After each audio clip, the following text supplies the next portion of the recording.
A flotilla of Saudi oil tankers is slowly steaming toward the United States and into a chilly welcome for a U.S. ally. It's indicative of how desperate these petrostates are to sell their oil, to find a place, physically, to find a place to place their oil. With the coronavirus driving oil prices to historic lows, all U.S. oil storage is expected to be filled in the next month.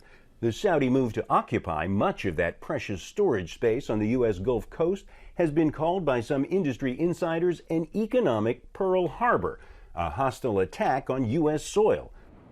A coalition of 13 U.S. senators from energy states goes even further, calling it economic warfare. Texas Senator Ted Cruz writes on Twitter, 20 tankers filled with 40 million barrels of Saudi oil are headed to the U.S.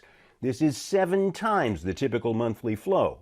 My message to the Saudis, turn the tankers the hell around. Cruz says the longtime U.S. ally is exploiting a pandemic to kill the rival American shale oil industry. Some analysts say he's right. What is Saudi Arabia rightfully doing, as any other oil producer, is to get rid of the competition. And competition in this case is expensive oil. With shale oil, it means expensive to produce. U.S. leaders have long nurtured strong bonds with Saudi leaders, even since the rise of shale oil helped the U.S. overtake Saudi Arabia as the world's largest oil producer. $3 billion.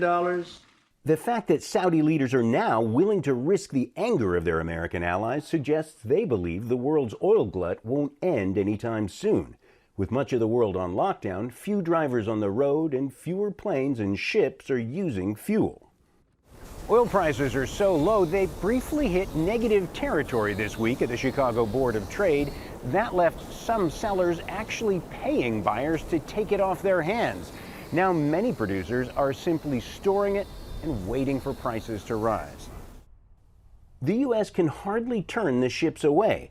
The Saudi government owns the Motiva oil refinery in Port Arthur, Texas, America's biggest. It can choose what crude that Motiva refinery takes. And, at times when it's tough to market oil, you might as well just buy your own oil. Even as American politicians lament the Saudi incursion, the ships sail ever closer. Hendren, Al Jazeera, Chicago.